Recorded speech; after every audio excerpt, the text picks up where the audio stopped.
Well, welcome back. Gonna do a 2009, can't even talk, 2009 Honda Pilot. It's got a front strut, which is leaking really bad, clunking. We're gonna do front struts on this. Should be a pretty straightforward, easy job. 22 millimeter.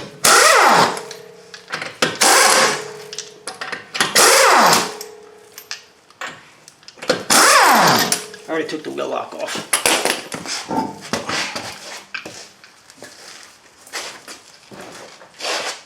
So I got the wheel off, got it, the vehicle supported.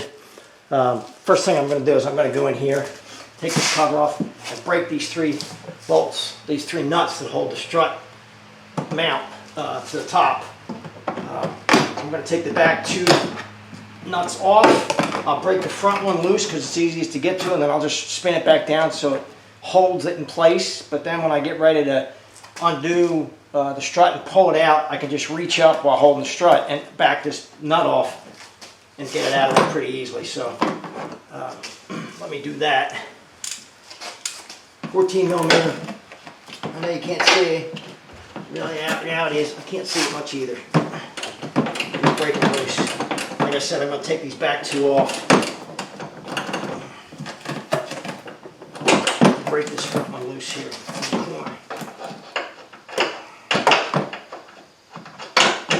43 foot-pounds for these. That's what I'm seeing, spec, when you tighten them back up. Although, I don't know how you're going to get a torque wrench on them, but that gives you an idea of what they should be.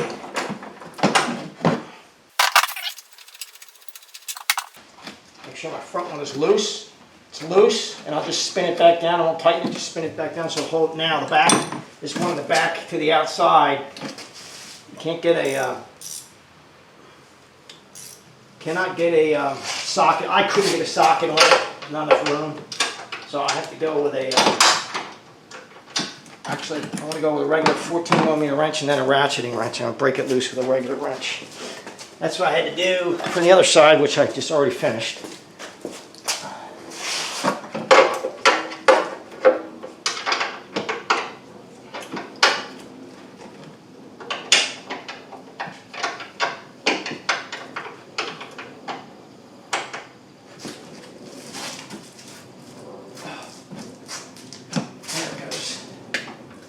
Loose. I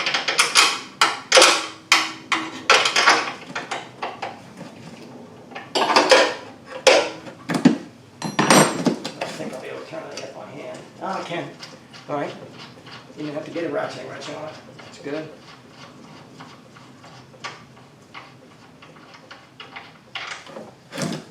Whoa! Almost dropped that. All right, so I've got the front one loose, but hand tightened back down to hold that. Let's go around, go underneath, and undo everything else we need to undo.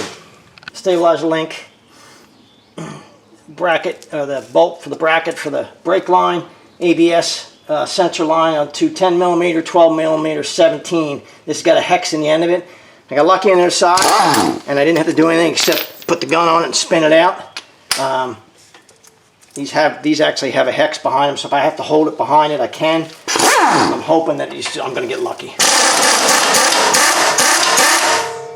Most of the way. Now it's stuck. Let's see if I can guess the wrong size 8 or 9 times here.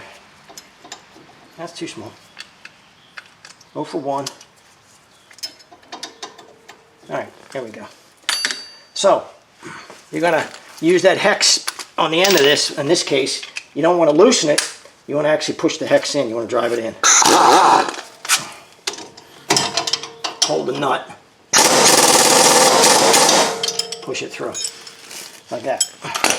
I don't recommend doing that when it hasn't been loosened. If anything, break it loose if you can, and even just a little bit, and then do that. When you try to use that and it hasn't been loosened at all, it just tears them up. So this has a hex on the back. I could have stuck a wrench in behind it. If it doesn't, you got to take a pair of vice grips behind it and hold it while you back the nut off. In this case, I was able to use that hex. So I'll just put that back on there for the time being and get it out of the way. 10 millimeter here. Right in my way. Right in my way there.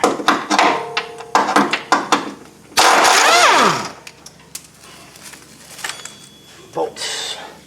Put them aside so I don't lose them. 12 millimeters here from our brake line. Get that loose.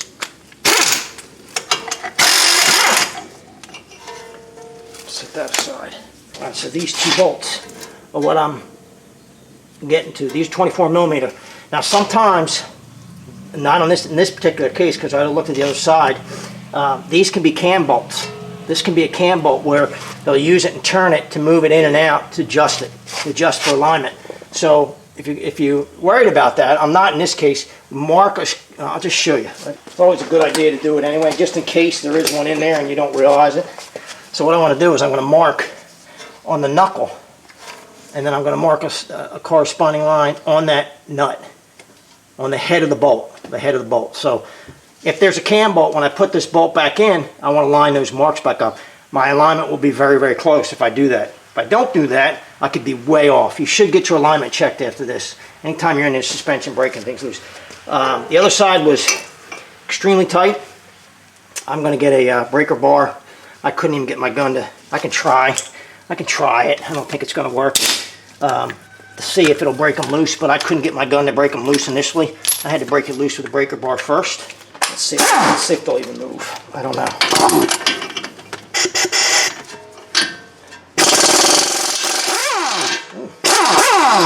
All right, I'm going to leave that bolt in there for now.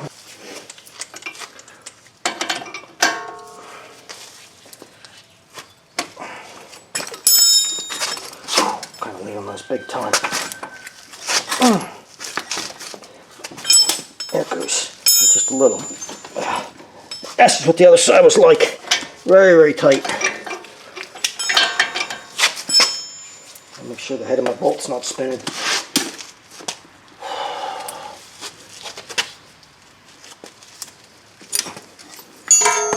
No, it doesn't appear to be. Alright, that should give me enough to break it loose now.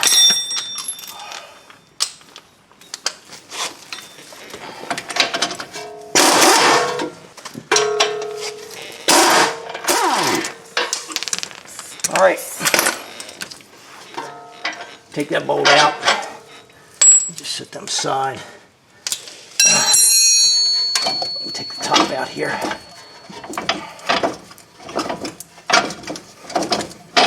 Alright, both bolts out, break the knuckle loose.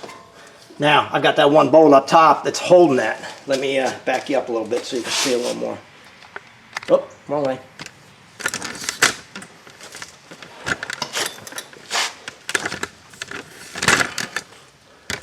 Whoa.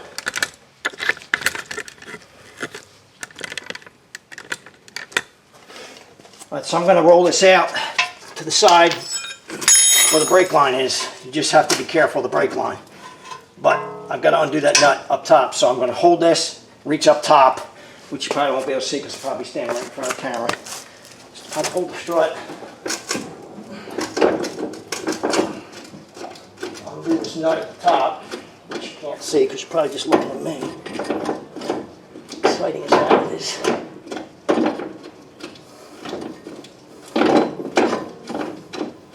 Come on. There it is. It's loose, all three are out the top. Push this line down. Make sure you just be careful of the brake line and the CVP.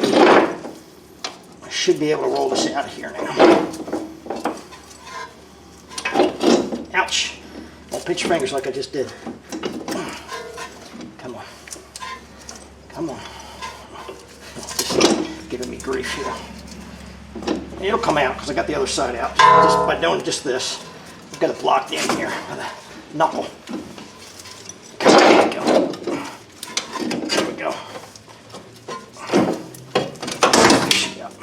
There we go. This one's not leaking. The other one was, so I'm replace them in pairs. I don't like to ever like to replace just one.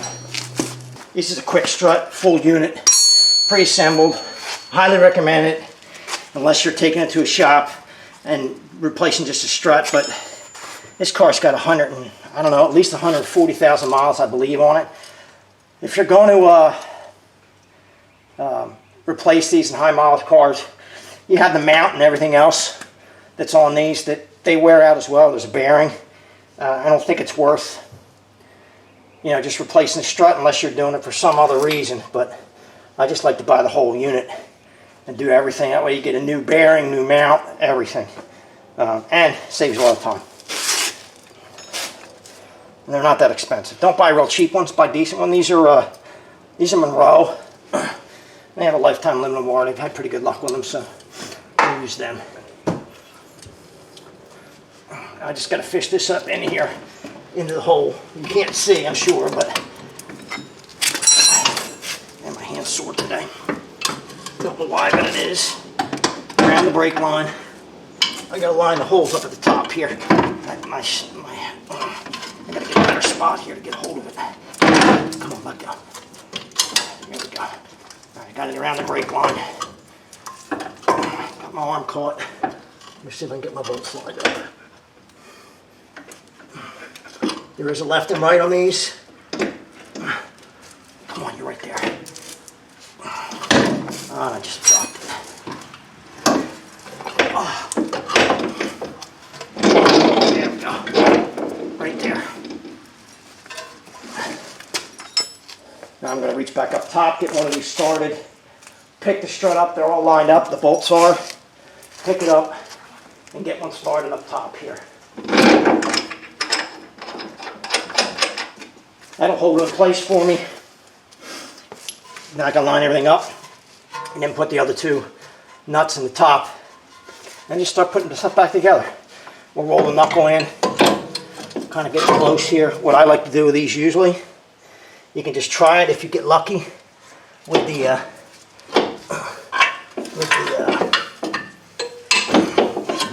oh, come on, with the bolt. But what I usually do is I'll take a tapered punch and I'll there we go. Don't want that inner CV joint to come apart. I'll run this punch through and kind of hold it for me while I line the holes up. Push it around, line the holes up. Alright, they gotta go on the bottom.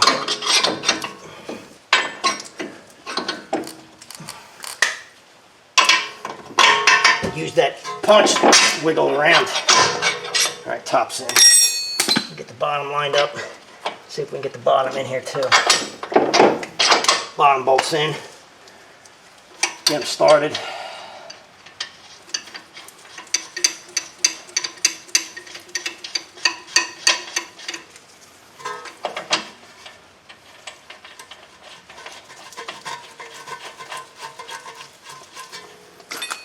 We're going to torque these. I'm just going to run them in here. No cam bolt on this one, so I don't have to worry about those marks. I have to worry about my fingers, though.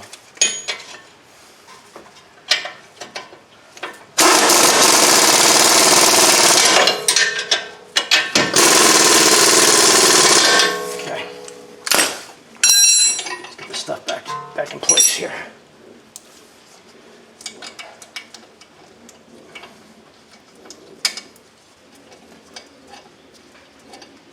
Run by hand always, so you don't cross thread them.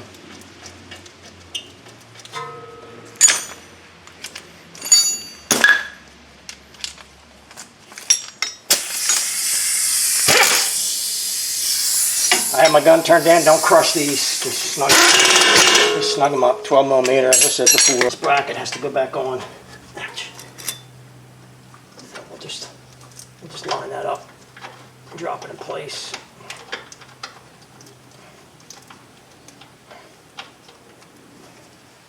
This one, get that lined up, just like that.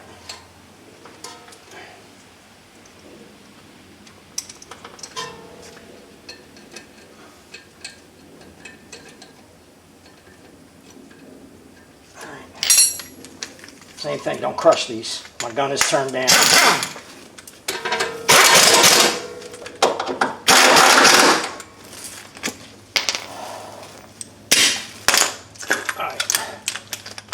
Sway bar in, like, let's get that back in there too.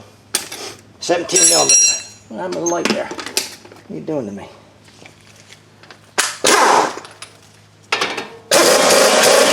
Oh, really? No. Gotta be difficult. All right. We'll do it the same way it came off. We'll put it back on. Try to see if we can get it to work. Now remember, tightening this, you actually have to back. If you're using that hex nut on the end, you have to back it off, running in reverse, as if you're loosening it. That's in snugged up. I don't want to try to jam that in there. You just tear it up. Like that. Come on. That's what happens. It'll just get jammed in there. That out. Now that I've got some tension on it, find my socket. And it's still spinning it. Unbelievable. Really? Still spinning it, huh? It's not 17. 19? Maybe 19? Oh, maybe it was 17. Watch, it'll be 18, the one I don't have over here. It is 18. Let me go get an 18 millimeter wrench. And I'm throwing sizes out, but that doesn't mean yours is going to be the same. Depends on who made your end links and what they decided to do with them. Whether they have a hex on the back, they don't have a hex on the back, whether they have an Allen key in front, you don't know.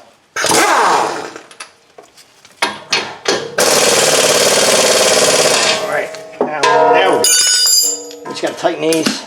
I'm seeing 156 foot-pounds for the four-wheel drive. Let's see if it turns the head of the bolt. I don't want to do this or not. Let's see. Well, so far it's not.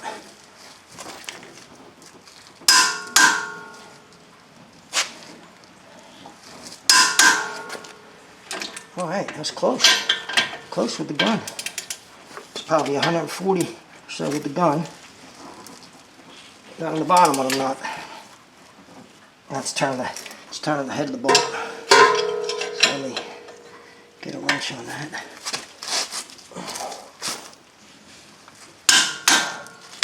Oh, I know I blocked your light. Check the top one again while I'm holding it. Make sure it was not moving. Come on. Come on.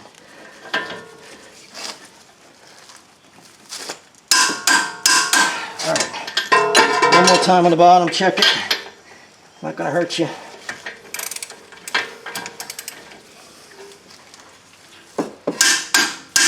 Alright, let's go up top. I'm going to go up top and tighten those three mount bolts at the top to, I think, are 43 foot-pounds. You know, that's what they say. Good luck getting a torque wrench on them, but we're done down here. Tighten that up, tighten these brackets, tighten back up. We'll put the wheel on, obviously. That's it. It's literally all you have to do, except for tightening those top bolts. Just wanted to show you that I've tightened those three bolts on the top mount back up. And that's pretty much it. I'm going to put the cover back on there, obviously, and we're done. Well, that's it for the 2009. I cannot talk today. 2009 Honda Pilot. Front struts. The driver's side was leaking. I replaced them both. Pretty simple job. Not very difficult at all. You should get your alignment checked just to be sure that you're not out. But, you know, if you have to do this for your Honda Pilot, I hope it helps you out. If you like the video, subscribe below. Thanks for watching.